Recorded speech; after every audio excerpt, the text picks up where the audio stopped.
Olá, queridos, eu sou o pastor André Luiz e eu quero começar dizendo: hoje é o dia da tua vitória e dizer que é muito bom estar com vocês nesta manhã e juntos aprendermos a palavra de Deus. Estamos em 2 Reis, capítulo de número 13, e eu tenho certeza que Deus vai falar muito conosco nesta manhã.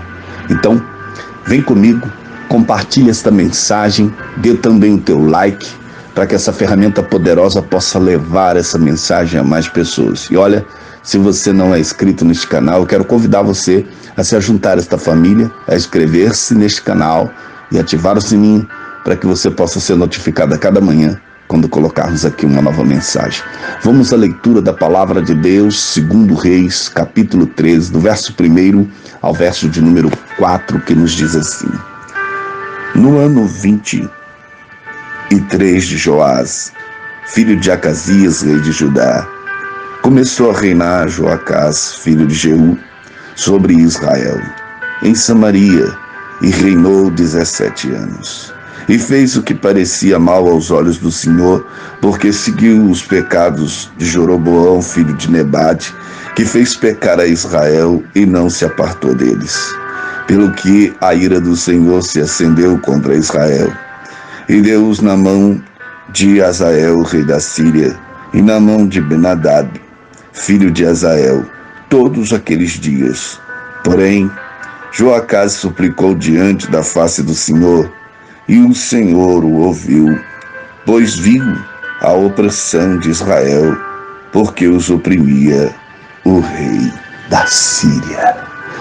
Queridos, redobre aqui a tua atenção, pois eu tenho certeza de que Deus tem uma palavra para o meu e para o teu coração nesta manhã.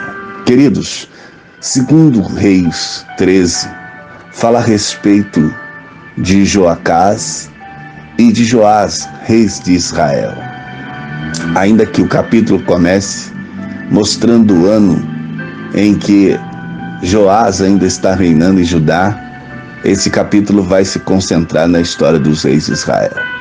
Agora, também, o fio da história abandona as narrativas sobre os profetas reformadores para descrever a história de Israel até a sua destruição. Então, Joás, filho de Acasias, estava reinando sobre Judá e já fazia 23 anos quando Joacás começou seu reinado, de 17 anos sobre Israel em Samaria.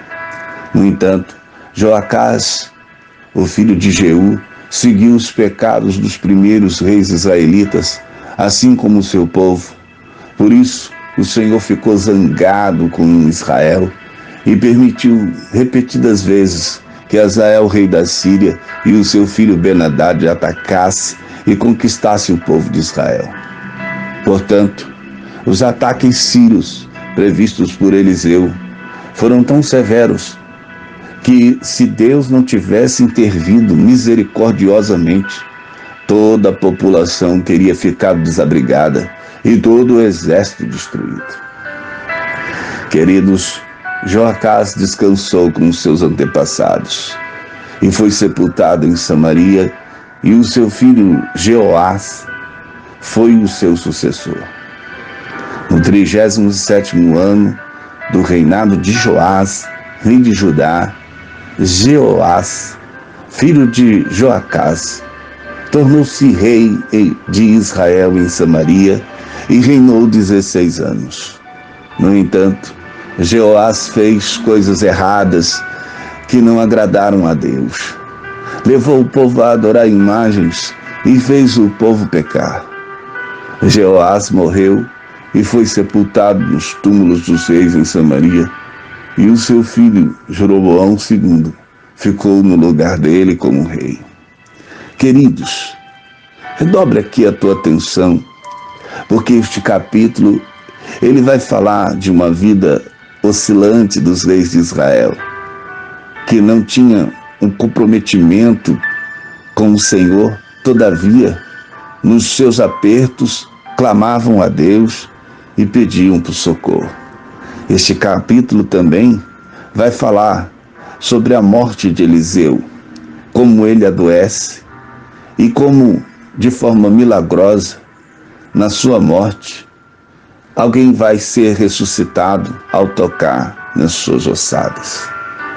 Queridos, o profeta Eliseu foi atacado por uma doença sem cura, e quando ele estava para morrer, o rei Jeoás foi visitá-lo, e então o abraçou e chorou, dizendo: meu pai, o Senhor foi como um exército para defender Israel. Assim, o rei Jeoás soube, por meio de Eliseu, que venceria 3 batalhas contra a Síria. E ele teria ganho mais se não faltasse a fé em Deus. Pois naquela ocasião o profeta manda ele ferir a terra com uma flecha. E ele vai feri-la, mas apenas 3 vezes. E o profeta vai se indignar com ele e se entristecer por conta daquele ato falho da parte do rei, pois parecia sem fé ou desmotivado, não acreditando muito naquilo que poderia ser feito por ele e por Israel. Queridos, veja que durante o reinado de Jeoás, Eliseu morreu. Mas preste atenção, porque os eventos dramáticos da sepultura de Eliseu mostraram que o Deus que havia operado por meio dele ainda estava vivo e poderoso. Como disse, ao ser lançado um corpo na cova de Eliseu, sobre um ataque dos moabitas, os soldados lançaram um corpo e fugiram para salvar as suas vidas. E esse corpo, ao ser lançado naquela cova onde estava a ossada de Eliseu, aquele homem ressuscitou. Queridos, veja como Deus é tremendo, e Ele dá sinais do seu poder e da sua graça, pois Ele reina e tudo está no controle de suas mãos. Queridos, a Bíblia diz que Jeoás venceu 3 batalhas conforme Eliseu havia predito, e assim recuperou parte do território perdido de Israel. Queridos, segundo Reis 13, nós somos chamados a enxergar não apenas eventos históricos que ocorreram há séculos, mas também a encontrar lições e aplicações profundas para as nossas vidas nos dias atuais. Portanto, vamos fazer uma reflexão cristocêntrica sobre o capítulo, buscando direcionar nossos corações para o nosso Salvador e Senhor Jesus Cristo. Primeiramente, observamos a figura de Eliseu, um profeta. Eliseu desempenha um papel central nesta passagem. Mesmo após a sua morte, sua vida e o seu ministério nos lembra da importância dos profetas como mediadores entre Deus e o povo de Israel. Hoje, nós não temos mais profetas da mesma forma que no Antigo Testamento, mas temos o supremo mediador, que é Jesus Cristo. Ele é o profeta perfeito que veio para nos revelar a vontade de Deus de maneira plena e final. Em Cristo, encontramos a verdade, o caminho e a vida.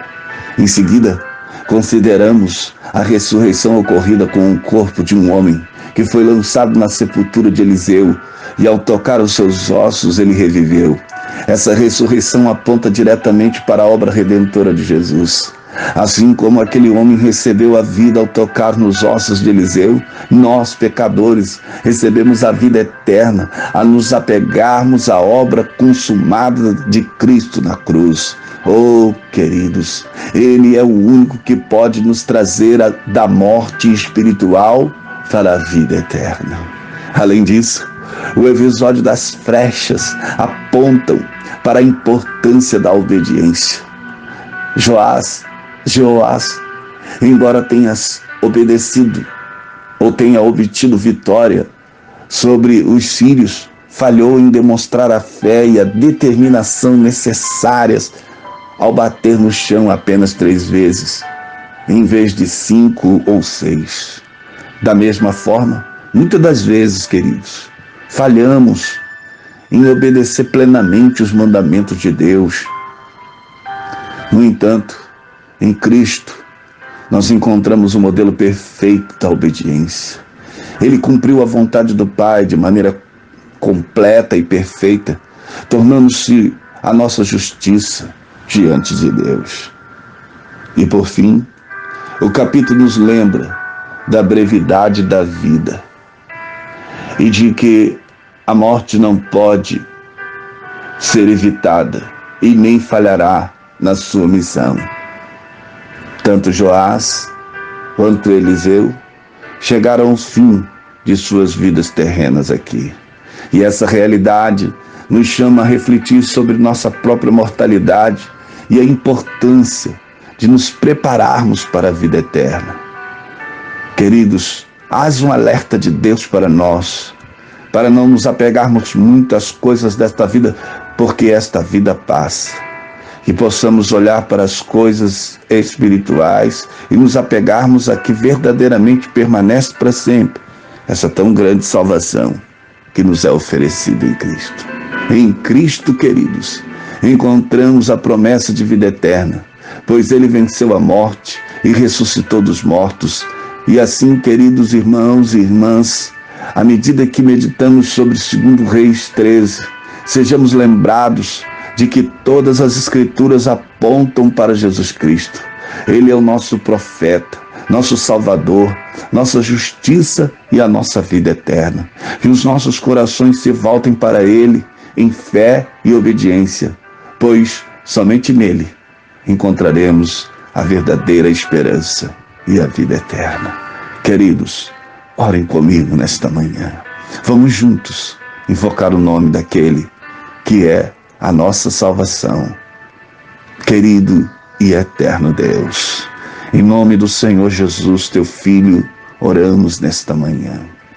Pedimos que tua bênção esteja sobre nós, que o Senhor nos abençoe, nos guarde neste dia, que nos dê vitória, que renove dentro de nós a nossa esperança e que nunca nos falte, Pai, ó Deus querido, ó Senhor, obediência e determinação em fazer, ó Deus, a tua vontade.